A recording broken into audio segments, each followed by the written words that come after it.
We're from group 15. Our group member is.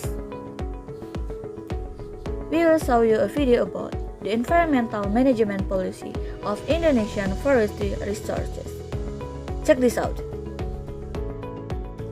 The living environment is a special unit with all objects, forces, conditions, and living things, including humans and their behavior, which affect the continuity of life and the welfare of humans and living things. One that is included in the environment, of course, is forest. Forest is an area that is overgrown with trees and other plants. Such areas exist over large areas of the world and function as carbon dioxide reservoirs, animal habitats, hydrological flow modulators, and soil conservationists, and are one of the most important aspects of the Earth's biosphere. Quoting 2020 Tropical Primitive Forest and the Trees Coverage Level on the mongaybay.com page, Indonesia is the third largest country in the world in terms of tropical forest area. Below Brazil, there is the Amazon forest and the Democratic Forest of the Congo. This shows Indonesia's enormous natural resource potential. Of course, with this rich resource, many participants are attracted by this research and hope to use it. This makes the use of natural resources, especially Indonesia's forests, an important issue that must be resolved. Problems that often arise in the implementation of forest management in Indonesia include logging volume exceeds the volume of sustainable logging, inefficient logging methods that cause excessive ecological damage, logging methods that cause unplanned forests to be converted into forests, and planting practices back in the forest, poor regeneration, various policies and institutional arrangements that lead to neglect of sustainable practice. According to the BBC.com report, Papua's forests, which are one of the focus of public attention regarding the issue of forest management in Indonesia, are one of the remaining rainforests with rich biodiversity in the world. More than 60% of Indonesia biodiversity is in Papua. The Corindo Group, a subsidiary of a Korean company, controls more land in Papua than any other group company. The company cleared 57,000 hectares of Papua forest, almost the size of Seoul, South Korea. A survey conducted by Forensic Accelerator and Greenpeace Indonesia and the Breathing Boarding Casting Competition on Tuesday found evidence of Corindo burning forest to open its oil palm cultivation. Green and investigation found the one of Corindo's friend his had expanded face a contest plan of international interaction. In recent years, the subject is a very important subject and requires thorough investigation. If it turns out that the complaint has been violated and caused loss, then the complaint must be held responsible and the government must take firm action and impose in accordance with applicable laws.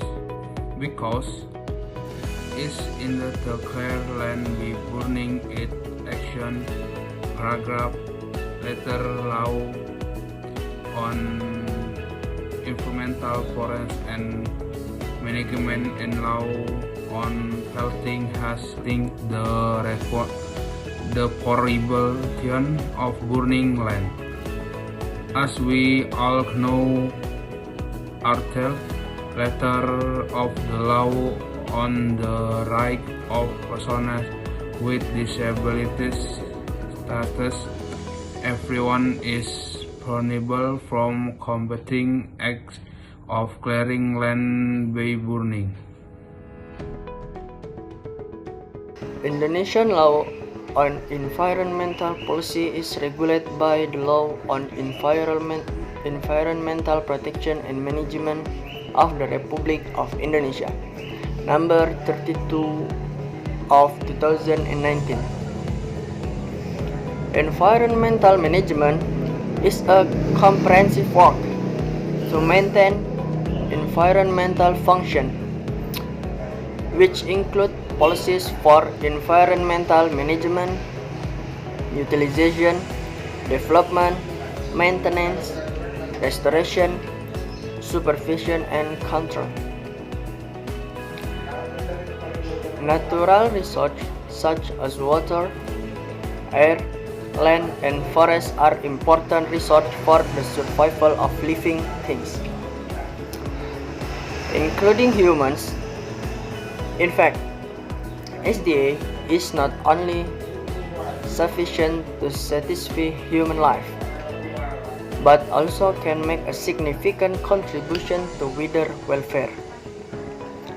Meanwhile, Indonesia's forestry development policies have been regulated in Forestry Law number 41 of the Republic of Indonesia 1990, which regulates forest empowerment and management.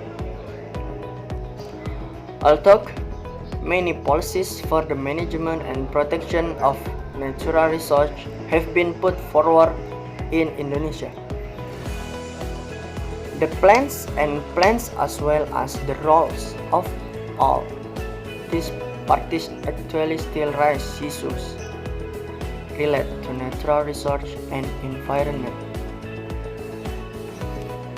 In this regard, the Ministry of Environment has encouraged improvements to existing policies, programs, and plans. In formulating this policy, use a strategic environmental assessment tool or KEAS for existing policies, plans, and plans related to natural resources and environmental management. In essence, KEAS is a systematic and logical work that's aimed to lay the foundation for sustainable management of natural resources and the environment through an environmentally sound decision-making process. In accordance with the condition and environmental condition of the Indonesia, the government has also prepared a National Medium-Term Development Plan or RPGM, which aims to improve the natural resource and environmental management system. The goal is to balance the use of natural resources as capital for economic growth, or the contribution of the fisheries, forestry, mining, and mineral sector to PBD, and the protection of environmental function to support various living systems. This balance means ensuring the sustainability of development. Therefore, the principle of sustainable development must be integrated into all departments at the central and local level. Sustainable development refers to efforts to meet the needs of contemporary society without sacrificing the interests of future generations. All activities must be based on three balanced development pillars, namely economically viable, socially accessible, and environmentally sound. That's all the video from Group 15. Thanks for watching. Goodbye.